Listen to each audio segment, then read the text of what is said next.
નમસ્કાર.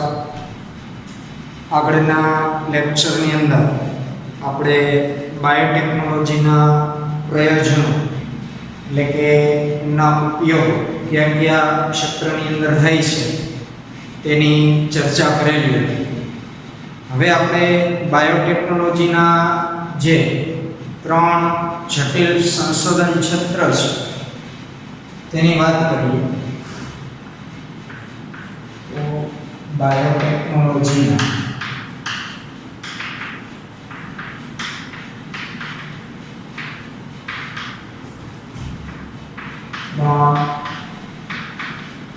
જટિલ સંશોધન ક્ષેત્ર.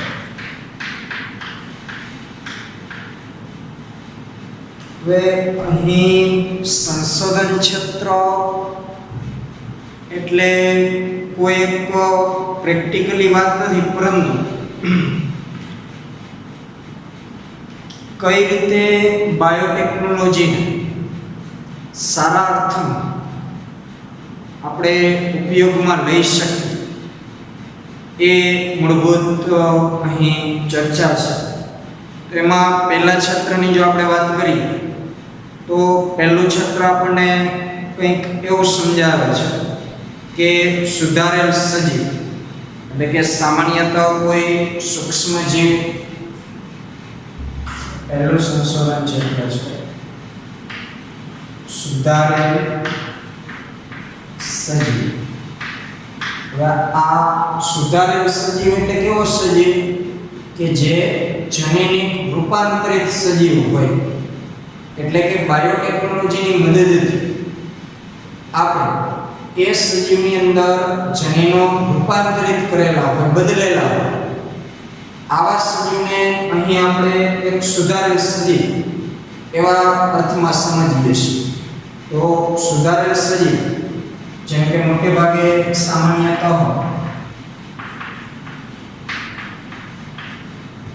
સૂક્ષ્મ જીવ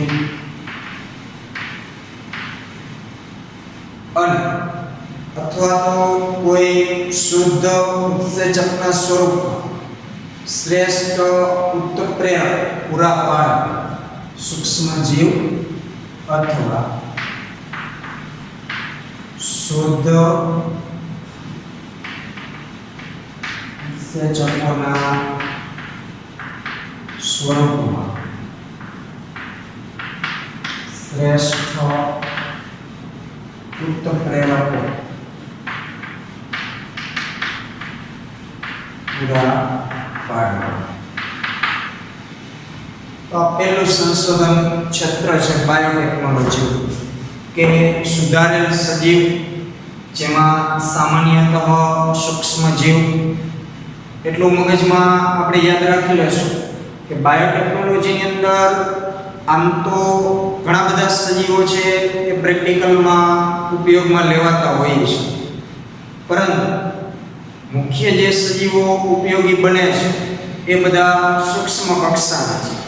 ખાસ કરીને બેક્ટેરિયાઓ, વાયરસ, આવા બધા સૂક્ષ્મ જીવ કે જેના જનીનો બદલાવી દેવામાં આવેલા છે.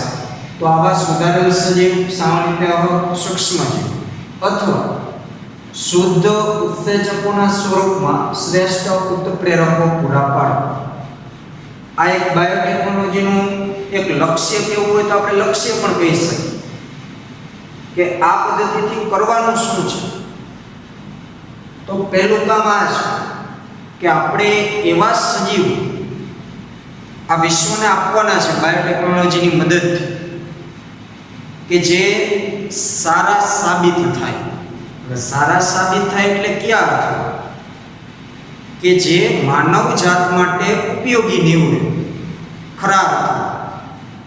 તો આવા સજીવોનો વિકાસ કરાવી અને એને આપણે પૂરા પાડવા છે આ માનવ જાત. બીજું કે શુદ્ધ ઉત્સેચકોના સ્વરૂપમાં કોઈ ઉત્પ્રેરક આ શબ્દ તમે કેમિસ્ટ્રીની અંદર સમજી શકતા હશો. ઉદ્દીપક જે આપણે કહીએ છીએ, કોઈ પ્રક્રિયા ઉદ્દીપન પામે છે ઉદ્દીપકની મદદથી, તો આપણે કોઈ એવા ઉત્સેચકો બનાવે કે જે એક સારા ઉદ્દીપક તરીકેનું કાર્ય કરી શકે અને આપણો જે કંઈ એ પ્રક્રિયા પાછળનો હેતુ છે એ સિદ્ધ થઈ શકે. તો આ એક પહેલું સંશોધન ક્ષેત્ર છે કે આપણે વિશ્વને આવા કંઈક પદાર્થો આપવા છે બાયોટેકનોલોજીની મદદથી, કે સારા કોઈ સૂક્ષ્મ જીવો આપવા છે કે જે સુધારેલી જાતો જેની નિપજો માનવજાત માટે ઉપયોગી હોય, અથવા તો કોઈ શુદ્ધ એવા ઉત્સેચકો જ આપણે બનાવીએ આવા સૂક્ષ્મ જીવોમાંથી પ્રાપ્ત કરી કે જેનો ઉપયોગ ઉત્પ્રેરકો તરીકે થઈ શકે. ત્યાર પછી બીજું છે ઉત્પ્રેરકના કાર્ય માટે ઇજનેરી વિદ્યાની મદદથી ઇષ્ટતમ પરિસ્થિતિઓનું નિર્માણ કરવું. ઉત્પ્રેરકના કાર્ય માટે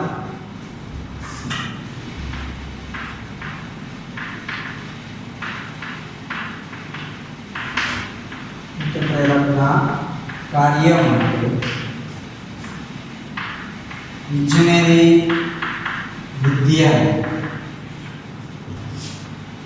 મદદથી ઇષ્ટતમ પરિસ્થિતિ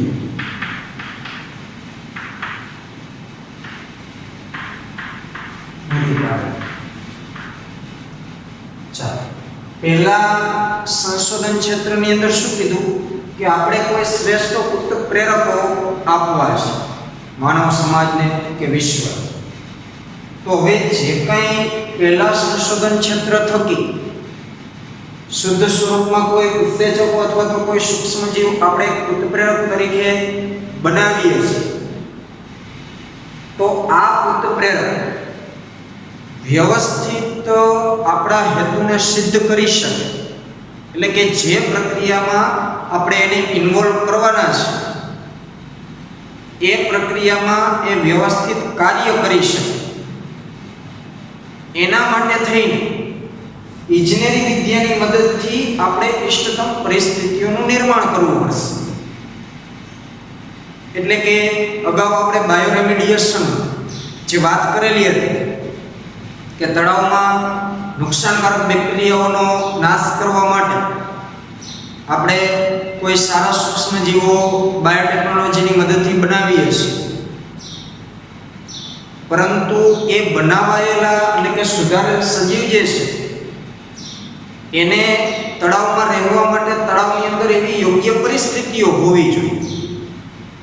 એવી પરિસ્થિતિઓ આપણે પહેલા ઊભી કરવી પડે તળાવની, જેથી કરીને એને કોઈ પણ જાતની તકલીફ પડે નહીં. તો આ મુદ્દો આપણને એ સમજાવે છે કે અહીં આપણે જે કાંઈ ઉત્પ્રેરકો બનાવીએ છીએ તો એ ઉત્પ્રેરકના કાર્ય માટે, મતલબ કે જે પ્રક્રિયામાં આપણે એ ઉત્પ્રેરકનો ઉપયોગ કરવો છે એમાં એ વ્યવસ્થિત કાર્ય કરી શકે એટલા માટે ઇજનેરી વિદ્યાની મદદથી ઇષ્ટતમ એટલે કે શ્રેષ્ઠ, સર્વોત્તમ, સારી, ઉત્પ્રેરકોને અનુકૂળ હોય એવી પરિસ્થિતિઓનું આપણે નિર્માણ કરવું પડે. એકદમ સરળ ભાષામાં કહું કે XYZ કોઈ એક ઉત્સેચક છે કે જે 25°C સારી રીતે સક્રિય રહી અને કાર્ય કરી શકે છે. તો એ ઉત્સેચકને મારી પ્રક્રિયામાં સામેલ કરવો છે તો પ્રથમ વાત જ ત્યાં આવશે કે તાપમાન 25°C હોવું જોઈએ. તો હવે 25°C એ આપણા માટે એક પરિસ્થિતિ છે, ઇષ્ટતમ પરિસ્થિતિ પેલા ઉત્સેચકને કાર્ય કરવા માટે. તો જ્યાં સુધી હું પ્રયોગશાળામાં વાતાવરણ 25°C નું નહીં કરું ત્યાં સુધી પેલો ઉત્સેચક વ્યવસ્થિત કાર્ય કરી શકવાનો નથી. આ તો એક જસ્ટ એક્ઝામ્પલ છે. આ બાબત સજીવને પણ લાગુ પડે છે, સૂક્ષ્મ જીવ. એટલે ટૂંકું ન ટચ કે આપણે જે ઉત્પ્રેરકનો ઉપયોગ કરવાનો છે આ ઉત્પ્રેરક માટે જેટલું બને એટલું અનુકૂળ વાતાવરણ ઊભું કરવું પડશે. જો એને આપણે અનુકૂળ પરિસ્થિતિઓ આપશું નહીં તો એ યોગ્ય રીતે કાર્ય કરી શકવાનું નથી. આ બીજું. ત્રીજું છે અનુપ્રવાહ સંસાધન ટેકનોલોજી. અનુપ્રવાહ સંસાધન ટેકનોલોજી. આ મુદ્દો તમારે 11મા ચેપ્ટરની અંદર ચેપ્ટરના અંતિમ ચરણમાં ભણવાનું થશે. ટૂંકમાં હું તમને કહી દઉં તો અનુપ્રવાહ સંસાધન ટેકનોલોજીની અંદર આપણે જે કંઈ સૂક્ષ્મ જીવો જનીન પરિવર્તિત બનાવેલા છે, આ જનીન પરિવર્તિત સૂક્ષ્મ જીવોમાંથી આપણે નિપજો પ્રાપ્ત કરવાની છે. એ પછી કોઈ પણ પ્રકારની હોઈ શકે. તો એના માટે થઈને જનીન પરિવર્તિત સૂક્ષ્મ જીવોનો આપણે વિકાસ કરવો પડશે. એની સંખ્યામાં વધારો કઈ રીતે થાય એ પણ વિચારવું પડશે. તો એના માટેની આખી એક સિસ્ટમ હોય છે જેને અનુપ્રવાહિત સંસાધન ટેકનોલોજીની અંદર સમાવવામાં આવે છે. તો કોઈ મોટા એવા ટાંકાની અંદર કે જેની કેપેસિટી 100 થી 1000 લીટરની હોય, એની અંદર સંવર્ધન માધ્યમમાં પોષક તત્વો સભર માધ્યમની અંદર સૂક્ષ્મ જીવોને ઉછેરવામાં આવે. આ સૂક્ષ્મ જીવોમાંથી ઉત્પન્ન થયેલી નિપજોને તબક્કાવાર અલગ કરવામાં આવે અને છેલ્લે એમના પરીક્ષણ બાદ શુદ્ધ સ્વરૂપમાં એને બજારની અંદર અમલીકરણમાં મૂકવામાં આવતી હોય છે. આ અનુપ્રવાહિત સંસાધન ટેકનોલોજીનો મૂળ હેતુ છે. તો આ અનુપ્રવાહ સંસાધન ટેકનોલોજી દ્વારા પ્રોટીન, કાર્બનિક આવા બધા સંયોજનોનું શુદ્ધિકરણ કરો ટેકનોલોજી દ્વારા પ્રોટીન, કાર્બનિક સંયોજનો શુદ્ધિકરણ.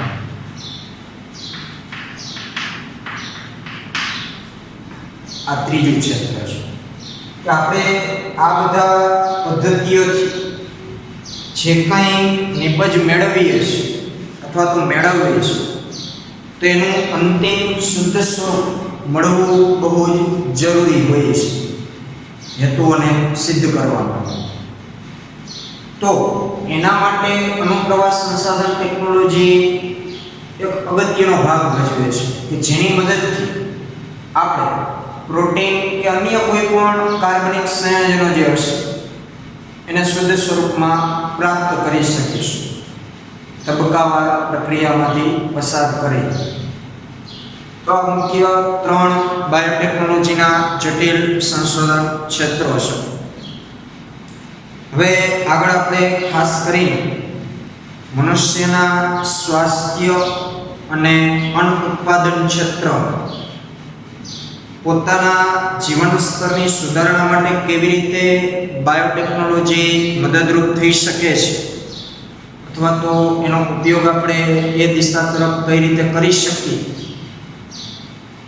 એના વિશે આગળ આપણે ચર્ચાઓ કરવાની છે કે બાયોટેકનોલોજીની મદદથી મનુષ્યના સ્વાસ્થ્યમાં કઈ રીતે સુધારો લાવી શકાય, એની તંદુરસ્તી જોખમાય નહીં, આયુષ્ય દર વધે, રોગો સામે લડત આપી શકાય. આવા બધા અર્થની અંદર જેટલું બને એટલું ચિકિત્સા શાસ્ત્રમાં એમાં આપણે કઈ રીતે બાયોટેકનોલોજીનો ઉપયોગ કરી શકીએ અને કરવામાં આવે છે એના વિશેની જાણકારી મેળવશું. સાથે સાથે અન્ન ઉત્પાદન એ પણ આજની એક ગંભીર સમસ્યા છે. વર્તમાન સમયમાં આપણે જોઈએ છીએ કે દિવસે દિવસે ખેતીલાયક જમીનો ઘટતી જાય છે ઇન્ડસ્ટ્રીયલ રેસિડેન્શિયલ એરિયાઓને કારણે. તો આવનારા સમયમાં આ બધી બાબતો એક ગંભીર મુદ્દો બનવાની છે કે ઓછી જગ્યામાં વધુ ઉત્પાદન કઈ રીતે મેળવી શકાય.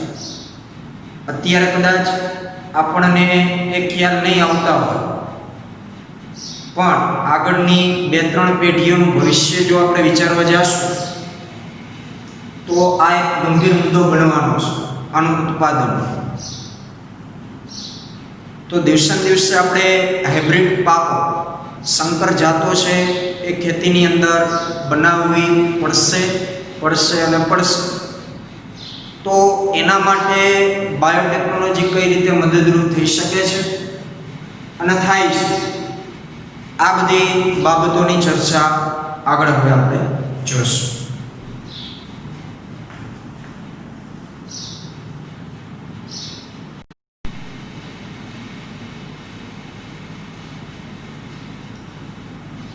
ચાલો તો ચેપ્ટરના પ્રથમ મુદ્દાની ચર્ચા કરીએ. ખેતીવાડીમાં બાયોટેકનોલોજીના પ્રયોજનો.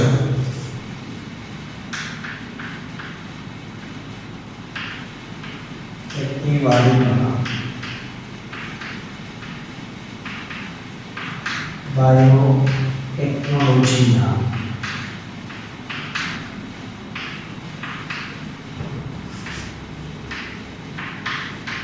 પ્રયોજન.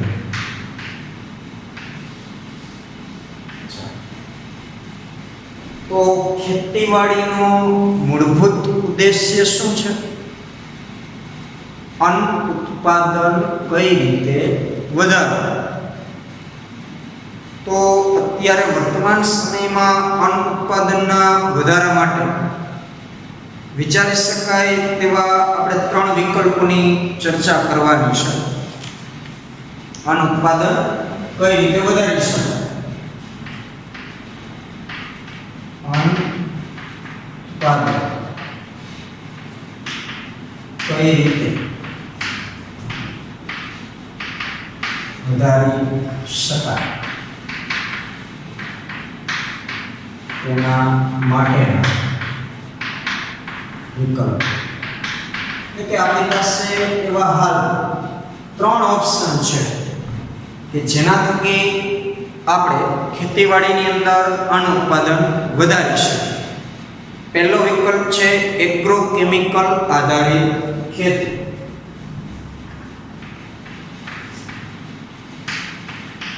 એગ્રોકેમિકલ આધારિત ખેતી. બીજો વિકલ્પ છે કાર્બનિક ખેતી.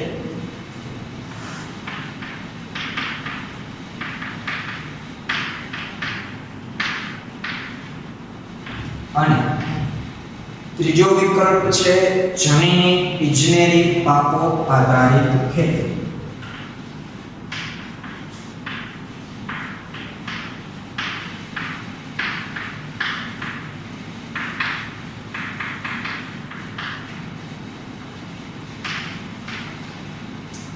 તો આવા 3 ઓપ્શન આપણી પાસે છે કે જેની મદદથી અન્ન ઉત્પાદન આપણે વધારી શકીએ છીએ. પહેલું છે એગ્રોકેમિકલ આધારિત ખેતી, બીજું છે કાર્બનિક ખેતી અને ત્રીજું છે જનીનિક ઇજનેરી પાકો આધારિત ખેતી.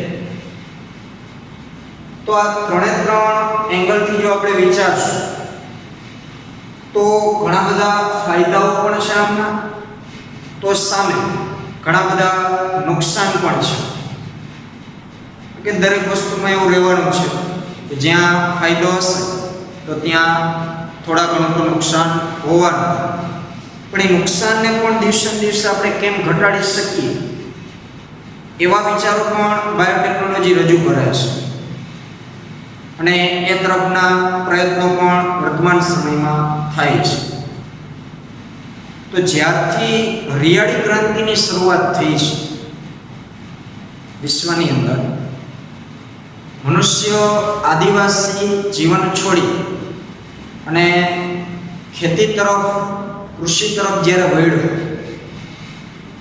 અને ત્યાર પછીના અમુક સમય બાદ વધુમાં વધુ જ્યારે ખેતી કરતા થયા માણસો, તો આ હરિયાળી ક્રાંતિથી વર્તમાન સમયમાં 3 ગણો અન્ન પુરવઠો આપણે પૂરો પાડી શકીએ છીએ.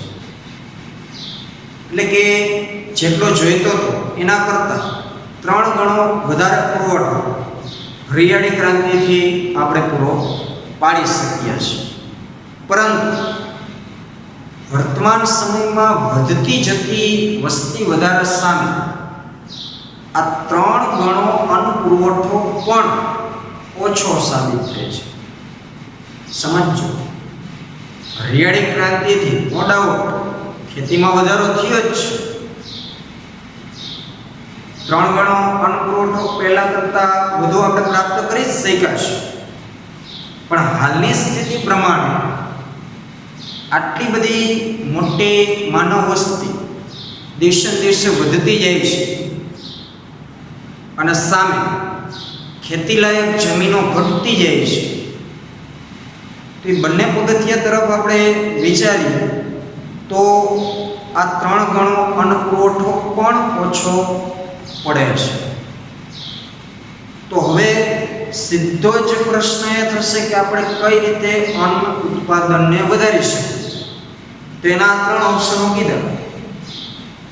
તો વધારાનું ઉત્પાદન માત્ર સુધારેલી પાકની જાતિઓના ઉપયોગ વડે જ નહીં, પરંતુ કુશળ વ્યવસ્થાપન મહાવરા અને એગ્રોકેમિકલ ને લીધે પણ છે. આ ત્રણેય આપણે વાત કરવાની છે. તો બાયોટેકનોલોજીથી આપણે પાકોમાં સંકર જાતો મેળવતા થયા અને વર્ષોથી મેળવીએ છીએ. તો માત્ર ને માત્ર સુધારેલી જાતોથી જ આપણે અન્ન ઉત્પાદન વધારી શક્યા છીએ એવું નથી. ખેતી કરવાની વિવિધ આધુનિક પદ્ધતિઓ પણ એમાં ભાગ ભજવે છે. કુશળ વ્યવસ્થાપન એટલે કે કઈ સિઝનમાં કયો પાક ઉગાડવો, કેટલા સમયમાં એનું ઉત્પાદન આપણને મળશે, કેટલું એમને પાણી જોઈએ છે, અન્ય ખાતરોની જરૂર કેટલી પડે છે, આ બધી વ્યવસ્થાઓથી પણ અન્ન ઉત્પાદન વધારી શકાય છે. અને ખાસ એનો મોટો ફાળો એગ્રોકેમિકલનો છે. એટલે કે જે આપણે કંઈ જંતુનાશક દવાઓ, પાકની વૃદ્ધિ માટેની દવાઓ જે કંઈ આપણે વાપરીએ છીએ એનો પણ એટલો ને એટલો ભાગ છે અન્ન ઉત્પાદન વધારવા. પછી એની અંદર એગ્રોકેમિકલ આધારિત ખેતીની અંદર ખાતરો પણ આવી જશે. જે કંઈ આપણે NPK, બરાબર, નાઇટ્રોજન, પોટેશિયમ, એવા બધા અલગ અલગ ફોસ્ફરસના ખાતરો પણ આપણે સમય અનુસાર આપતા હોઈએ છીએ પાકો. તો એના કારણે પણ અન્ન ઉત્પાદન વધારી શકાયું છે. આમ છતાં વિકસતા વિશ્વમાં એગ્રોકેમિકલનો ઉપયોગ ખેડૂતો માટે ખૂબ જ ખર્ચાળ છે. એ હું જાણું છું અને તમે પણ જાણો છો. આપણે આપણા પપ્પાને કોઈ વાવણીની સિઝન શરૂ થાય ત્યારથી ખર્ચાઓનું એક લિસ્ટ બનાવજો. કઈ દવા કેટલાની આવે છે, વર્ષના અંતે હિસાબ કરજો. તો સામે ઉત્પાદનમાંથી કેટલો પ્રોફિટ મળ્યો, ખર્ચો કેટલો છે, એ સરવાળા બાદબાકી કરશો એટલે તમને ખબર પડશે. દવાઓ અત્યારે ખૂબ જ મોંઘી થઈ ગઈ છે અને મોંઘી થવા પાછળનું કારણ કે ટેકનોલોજીનો એમાં ઉપયોગ થાય છે. આવી કોઈક ને કોઈક બાયોટેકનોલોજીની મદદથી એ બધી દવાઓ બનાવવામાં આવતી હોય છે. એટલે સ્વાભાવિક વિચારી શકાય કે દવા બનાવવા પાછળ પણ એટલા ખર્ચાઓ થતા હોય છે જે તે ઇન્ડસ્ટ્રી. તો જ્યાં સુધીમાં ખેડૂત પાસે પહોંચે છે તો બીજા અન્ય બધા ભાવતાલ લાગી અને એ મોંઘું થઈ જતું હોય છે. તો વિશ્વની અંદર એક તો ખેતી ઓછી થઈ ગઈ, દવાઓના ખર્ચા વધી ગયા. તો જે સામાન્ય ખેડૂત હશે એને કદાચ આ દવાઓનો ખર્ચો પોસાય નહીં. 5-7 વીઘા જમીન હોય તો 5-7 વીઘા જમીનમાં દવાઓનો અઢળક ખર્ચો કરવો એ ખેડૂત માટે યોગ્ય નથી. કારણ કે સામે એટલું ઉત્પાદન નથી થતું અને એટલું ઉત્પાદન થાય પણ સામે દવાઓ જ એટલી મોંઘી છે કે સરવાળો બાદબાકી માંડીએ તો પછી ઘોડો ખાઈને ઘોડો કમાય એના જેવું થાય, વાંય કંઈ વધે નહીં. તો આ બધા પ્રશ્નો હલ મેળવવા માટે બીજું એ કે વર્ષોથી જે કંઈ પરંપરાગત સંવર્ધનની પદ્ધતિઓ ચાલી આવે છે એ પણ આમાં અનુકૂળ સાબિત થતી નથી. એમાં કીધેલું છે કે તેમજ પરંપરાગત સંવર્ધનના ઉપયોગ દ્વારા વર્તમાન જાતિઓના પાક ઉત્પાદનમાં વધારો સંભવ નથી. કારણ કે અત્યારે એન્વાયરમેન્ટ આખું ચેન્જ થઈ ગયું છે. અત્યારનું વાતાવરણ જુદું છે, પહેલાંનું વાતાવરણ જુદું હતું. તો પહેલાંના વાતાવરણમાં જે વનસ્પતિઓ, જે પાક, જે પદ્ધતિઓથી ઉગાડી શકાતા એ કદાચ વર્તમાન સમયમાં શક્ય નથી. પરંપરાગત સંવર્ધન એટલે કે જે પહેલેથી આપણે જે ટેકનિકથી પાકો ઉગાડતા આવી છે, તો એ જ ટેકનિકથી અત્યારના સમયમાં અથવા તો આવનારા સમયમાં પાકો આપણે નહીં ઉગાડી શકીએ, અથવા તો ઉગાડશું તો એટલું ઉત્પાદન વળતર નહીં મળે. તો આ બધી સમસ્યાઓ હલ આપણે કઈ રીતે લાવી શકશું? તો એનો એક ઓપ્શન છે કે ચાલો આપણે કાર્બનિક ખેતી કરીએ.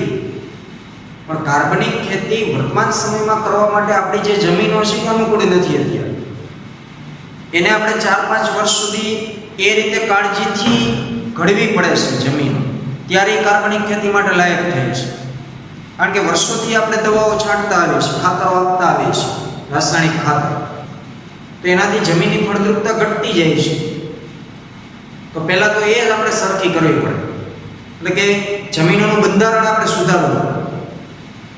ત્યાર પછી કાર્બનિક ખેતી માટે જમીન લાયક બનતી હોય છે. તો મૂળ કે આ સમસ્યાઓ વૈકલ્પિક રસ્તો આપણે જો કાઢવો, તો જેમાં આનુવંશિક માહિતીનો ઉપયોગ કરીને ખેડૂત પોતાના ખેતરોમાંથી વધારે ઉત્પાદન પ્રાપ્ત કરી શકે. શું કીધું? આનુવંશિક માહિતીનો ઉપયોગ એટલે કે જીનેટિક્સ લેવલથી જો પાક સુધારણા કાર્યક્રમો થાય તો અન્ન ઉત્પાદન વધારી શકાય? ક્વેશ્ચન માર્ક છે. હા, જો આપણે એવા પાકો બનાવવા માંડીએ, જનીન પરિવર્તિત પાક કે જેના જનીનો આપણે અદલ બદલ કરીએ, જોઈએ છીએ રાખી બાકીના કાઢી નાખીએ, આપણે જેવા લક્ષણો ઈચ્છીએ છીએ એ પાકની અંદર અથવા એ સજીવની અંદર, તો એવા જનીન આપણે બાયોટેકનોલોજીની મદદથી દાખલ કરાવીએ તો આ બધા ખર્ચાઓમાંથી અને વધુ અન્ન ઉત્પાદન આપણે મેળવી શકીએ. બીજું કે શું કોઈ એવો રસ્તો છે કે જેના દ્વારા ખાતરો તેમજ રસાયણોનો ન્યૂનતમ ઉપયોગ કરીને તેના દ્વારા પર્યાવરણ પર ઊભા થતા હાનિકારક પ્રભાવોને ઘટાડી શકાય? બીજું એ પણ છે, સામે એ પણ છે કે દવા વગર ખેતી કરવી એ થોડીક અઘરી છે. પણ અત્યારે આપણે જેટલી દવા વાપરીએ છીએ એના કરતાં ઓછી દવા વાપરીએ તો, ઓછા રાસાયણિક ખાતરોનો આપણે ઉપયોગ કરીએ તો એના વિકલ્પમાં શું કંઈ એવું છે? હા, તો આપણો જે ત્રીજો વિકલ્પ છે એ આ બધા પ્રશ્નોનો હલ લાવી શકે છે કે જો આપણે જનીનિક ઇજનેરી પાક આધારિત ખેતી કરતા થઈએ તો આ મોટાભાગની સમસ્યાઓનું સમાધાન મળી જશે. તો જનીન પરિવર્તિત પાકોનો ઉપયોગ એકમાત્ર શક્ય ઉકેલ છે. આ મુજબ જો આપણે વિચારીએ તો હવે આગળ આપણે જનીન પરિવર્તિત સજીવોમાં ખાસ ખેતીવાડીની આપણે ચર્ચા કરીએ છીએ. તો કૃષિની અંદર જનીન પરિવર્તિત સજીવ એટલે કે વનસ્પતિ કઈ રીતે બનાવાય છે, કઈ રીતે મેળવાય છે અને એનો કઈ રીતે આપણે ઉપયોગ કરી શકીએ સારી રીતે, એના વિશે ચર્ચા આગળના લેક્ચરમાં આપણે કરીશું.